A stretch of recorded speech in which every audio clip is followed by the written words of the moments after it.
नमस्कार। हिंदी मतलब नवीन वस्तु। तो देखिए, आज हम आपको भोजस सौंदर्यम पाठ एक सामान्य हिंदी के अंतर्गत साहित्य वालों के लिए भी है, लेकिन साहित्य वालों के लिए ये पाठ एक में नहीं आता है।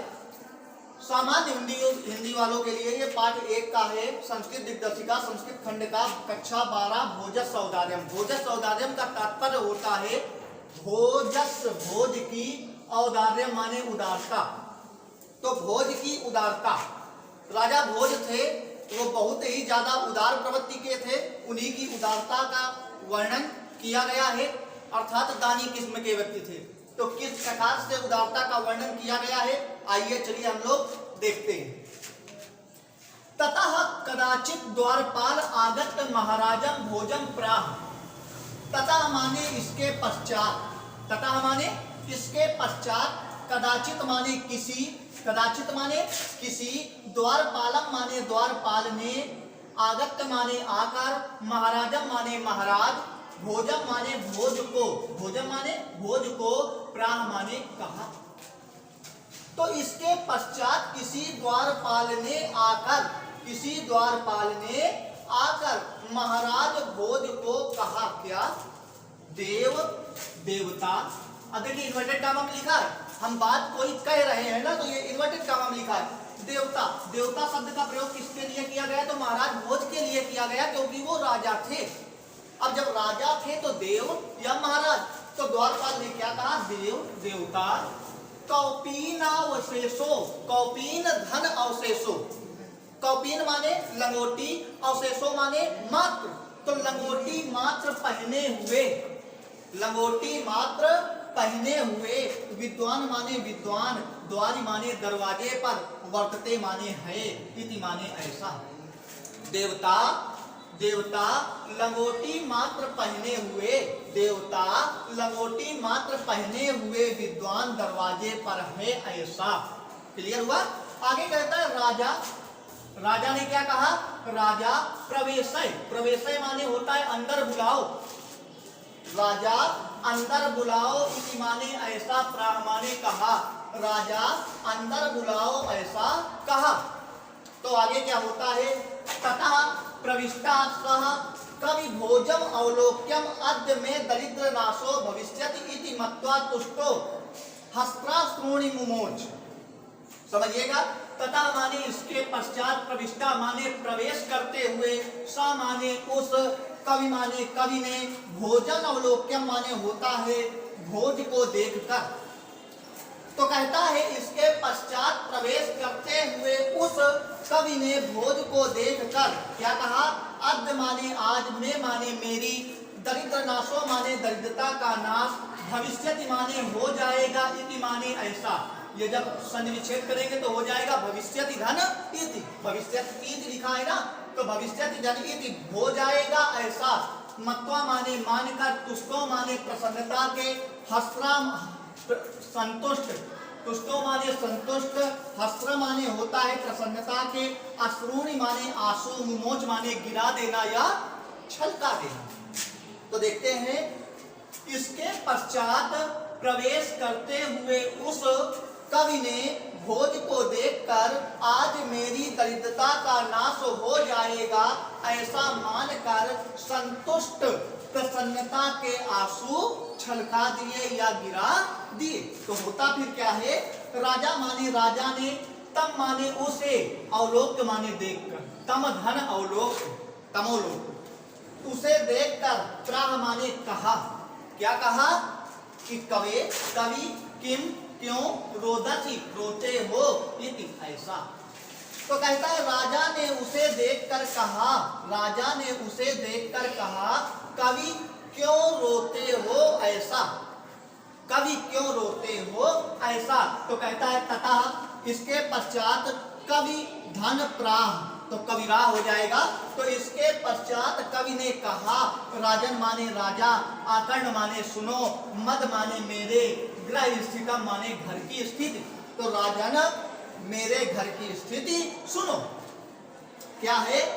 कि अये लाजानुच्चय, अये लाजानुच्चय पतिवचनम आकर्ण ग्रहिणी, शिशो कर्णो यत्नात् सुपहितवती दीन वदना मई छीड़ो पायो यद कृतम दृशाओ अश्रु बहुले तदंत शल्यम में त्वमसि पुनरुद्ध उचिता।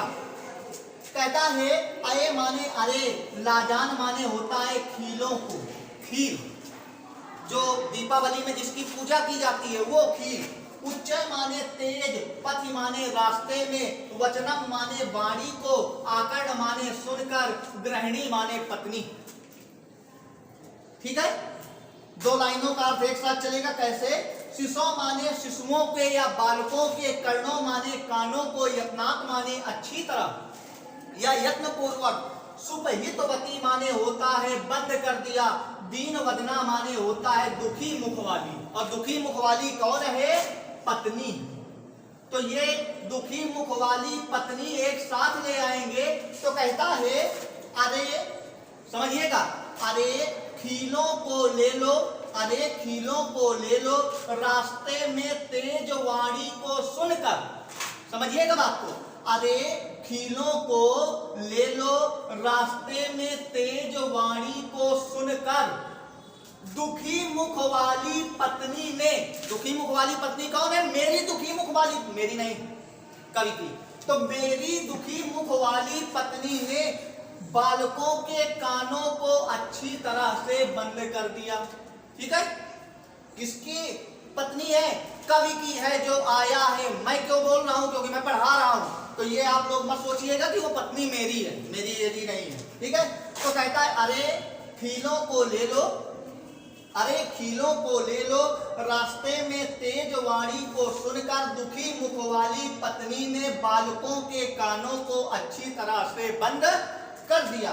तो मैं माने मेरे द्वारा, छीड़ो पायो माने साधनहीन या शक्तिहीन, यद कृतम माने जब, तो जब मेरे द्वारा साधनहीन पाया गया, या तो सिंपल से बोल सकते हैं कि जब मैंने अपने आप को शक्तिहीन पाया तो दृशाओं माने बहने लगे, अश्रु माने आंसू, बहुले माने बहुत, तो मेरी आंखों से बहुत आंसू बहने लगे।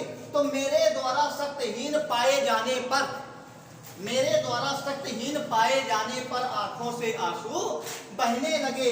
तो तदंत शल्यम, तदंत माने उस, अंत माने हृदय में, शल्यम माने कांटे को, तो उस हृदय में लगे कांटे को।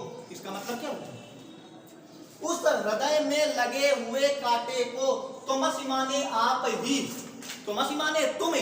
अब तुम किसके लिए बोला जा रहा है? राजा के लिए। तो राजा के लिए तुम का प्रयोग करेंगे नहीं, किसका प्रयोग करेंगे? आप का प्रयोग करेंगे। तो तुमसि माने तुम ही या आप ही, पुनरुद्ध उचिता माने होता है निकालने में समर्थ हो। तो कहता है मेरे हृदय में लगे उस कांटे को आप ही निकालने में समर्थ हो। एक बार फिर से देखते हैं, अरे खीलों को ले लो, अरे खीलों को ले लो, रास्ते में तेज वाणी को सुनकर दुखी मुख वाली पत्नी ने बालकों के कानों को अच्छी तरह बंद कर दिया। मेरे द्वारा साधनहीन पाए जाने पर या मेरे द्वारा शक्तिहीन हुए पाए जाने पर आंखों से आंसू बहने लगे। मेरे हृदय में लगे उस कांटे को आप ही निकालने में समर्थ हो। अब सोच रहे होंगे कि कांटा कौन सा लगा? तो खील बहुत ही छोटी सी चीज होती है यार।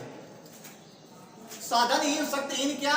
सोचने लगा यार मैं इतना कमजोर हूं कि बच्चों को खील तक नहीं खिला सकता हूं, तो मेरा जीवन व्यर्थ है।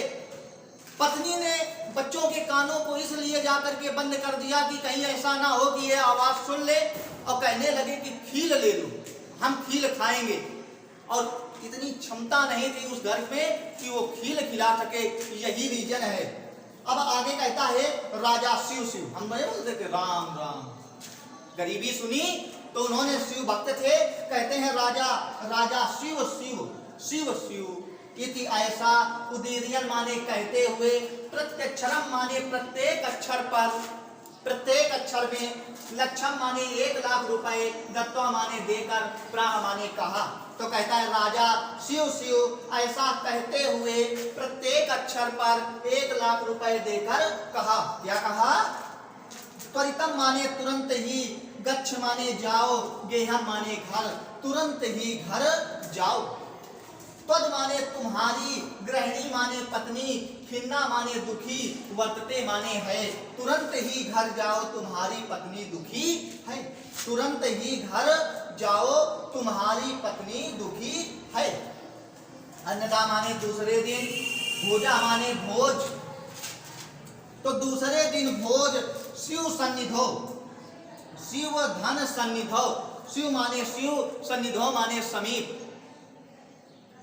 शिव माने सन्निधो माने समीप, लेकिन ऊपर वाली लाइन यार छूट गई है। तो अन्यथा माने दूसरे दिन, भोजा माने भोज, श्री माहेश्वरम माने श्री शंकर को या भगवान शंकर को, नमतुम माने नमस्कार करने के लिए, नमतुम माने नमस्कार करने के लिए, शिवालयभ्यम अगच्छत, शिव मंदिर गए।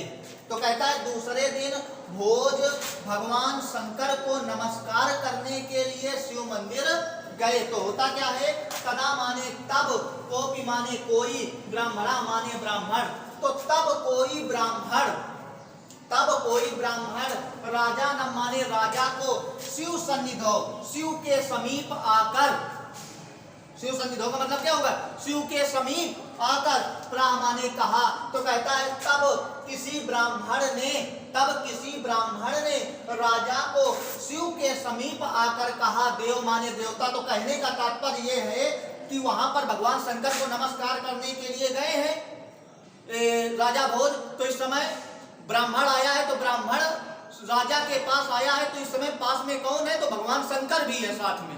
तो वही कह रहा है कि दूसरे दिन किसी ब्राह्मण ने राजा को शिव के समीप आकर कहा, देव देवता। अब देखिए आगे क्या कहता है, इसको देखते हैं। तो देखिए ब्राह्मण ने क्या कहा कि अर्धदानव वैरिणा गिरिजयाप्य अर्धम शिवस्य आहर्षम देवेथ्यम जगती तरे पुरहरा भावे समुद्र मिलति गंगा सागरम अंबरम शशिकला नागाधिपा छांतलम सर्वज्ञत्यम अधिस्वर्तम तुम आगतम त्वाम माम तु भिक्षाटना। कहने का तात्पर्य अर्धम माने होता है आधा, दानव वैरिणा माने होता है दानवों के वैरिणी अर्थात शत्रु, और दानव के शत्रु कौन है, तो विष्णु जी है। आज तक जितने भी राक्षसों को मारा तो भगवान विष्णु ने मारा। गिरजया माने होता है पार्वती ने, अर्धम माने आधा। तो शिवस्य आहृतम माने होता है शिव का भाग ले लेना, आहृतम माने भाग लेना, और शिवस्य माने शिव का। तो कहता है शिव का आधा भाग, समझिएगा, शिव का आधा भाग विष्णु के द्वारा और आधा भाग पार्वती के द्वारा ले लिया गया। शिव का आधा भाग विष्णु के द्वारा और आधा भाग पार्वती के द्वारा ले लिया गया। देवेथ्यम माने देवता, इत्थम माने इस प्रकार, देवेथ्यम का संधि विच्छेद करेंगे तो देवधन इत्थम, देवता इस प्रकार। देवता शब्द का उच्चारण किसके लिए किया गया, तो महाराज भोज के लिए किया जा रहा है। ठीक है, कौन कर रहा है, ब्राह्मण कर रहा है, मैं नहीं कर रहा। कहता है देवता इस प्रकार, जगती तले माने होता है पृथ्वी में या संसार में, जगती माने संसार, तो इस प्रकार संसार में देवता इस प्रकार संसार में पुरहरा भावे। पुरहरा भावे माने क्या होता है, पुरहर माने होता है भगवान शंकर का, अभावे माने अभाव, समुन्निमिनत माने होता है दिखाई देने पर। एक बार देखिए पहली लाइन क्लियर कर लीजिए, बाकी तीनों लाइनें एक साथ चलेंगी, इस बात को ध्यान रखिएगा। तो एक बार फिर देखते हैं, शिव का आधा भाग विष्णु के द्वारा और आधा भाग पार्वती के द्वारा ले लिया गया। देवता इस प्रकार संसार में शिव का अभाव दिखाई देने पर गंगा सागरम, गंगा समुद्र में, देखिए कहां कौन मिलने लगा, इस बात को देखते हैं। अंबरम, अंबरम माने आकाश, शशिकला माने चंद्रमा, तो चंद्रमा आकाश में। श्यामतलम माने होता है पृथ्वी और नागाधिपा माने होता है शेषनाग, शेषनाग पृथ्वी तल में। सर्वज्ञत्व अधीश्वरत्व, सर्वज्ञता और अधीश्वरता अर्थात आत्मज्ञान, सर्वज्ञता और आत्मज्ञान। त्वम आगतम, तुम में आ गई, किसमें? राजा में। कौन? तो तुम की जगह क्या बोलेंगे? आप में। मां माने मुझ में, भिक्षाटनम माने भिक्षाटन या भिक्षा मांगने की प्रवृत्ति आ गई। अब देखते हैं बहुत ही सिंपल एक बार में कि शिव का आधा भाग विष्णु के द्वारा और आधा भाग पार्वती के द्वारा ले लिया गया। देवता इस प्रकार संसार में शिव का अभाव दिखाई देने पर गंगा समुद्र में, चंद्रमा आकाश में, शेषनाग पृथ्वी तल में, सर्वज्ञता और अधीश्वरता आप में तथा मुझ में भिक्षा मांगने की प्रवृत्ति आ गई या भिक्षाटन आ गया। तो होता क्या है? राजा माने राजा ने, तुष्टा माने संतुष्ट, तस्मै माने उसे, प्रत्यक्षरम माने प्रत्येक अक्षर पर लक्षम ददौ, 1 लाख रुपए दे दिए। तो कहता है राजा ने संतुष्ट होकर उसे प्रत्येक अक्षर पर 1 लाख रुपए दे दिए। अन्यथा माने दूसरे दिन राजा माने राजा ने सब उपस्थिता माने होता है पास में उपस्थित, सीताम माने सीता को, प्राह माने कहा। तो कहता है दूसरे दिन राजा ने पास में उपस्थित सीता को कहा, देवी किसको? सीता को। क्या कहा? देवी प्रभात वर्णय, प्रभात माने सुबह का, वर्णय माने वर्णन करो, देवी सुबह का वर्णन करो, इति ऐसा, देवी सुबह का वर्णन करो ऐसा। सीता प्राह, सीता ने कहा। अब सीता ने क्या कहा? इस बात को हम लोग कल पढ़ेंगे, अगले भाग में पढ़ेंगे। लेकिन अगर आपको आज का वीडियो अच्छा लगा हो तो इसे दोस्तों के साथ में अपने शेयर जरूर कर दीजिएगा, लाइक करिएगा अगर मन हो, सब्सक्राइब मन हो, तब आपके ऊपर मन के मुताबिक है। और कल अगला भाग जो होगा वो इसी से ही रिलेटेड होगा। ठीक है, कल भाग आपका भोज्य सौदार्यम खत्म कर देंगे। इसके बाद में नेक्स्ट आपका चैप्टर बचेगा। तो सुभाषित रत्नानी खत्म हो चुका है। अगला जो नेक्स्ट चैप्टर होगा इसके बाद में वो होगा संस्कृत भाषायाम महत्वम। तो अगर आपको अगले वीडियो मिलते रहे इसके लिए बेल आइकन को जरूर दबाइएगा। बाकी हिंदी मतलब नवीन।